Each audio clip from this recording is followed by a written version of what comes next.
Hi everyone, in front of me I've got OPPO Reno 15 and let me share with you how to reset camera preferences on this device.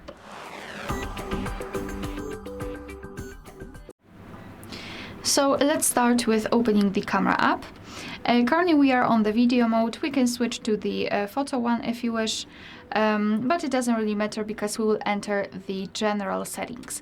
So now we have to take a look at this option bar and tap on the three bars icon in the right upper corner.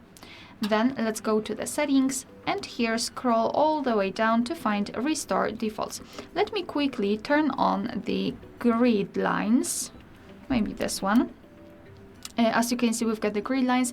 It is because I'd like to show you a visual evidence that the reset option will work. So, three bars icon, settings, scroll all the way down and tap on Restore Defaults.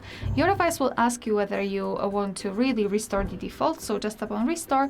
And we just got back to the camera and the grid lines are not visible, which means that we just successfully reset all camera preferences.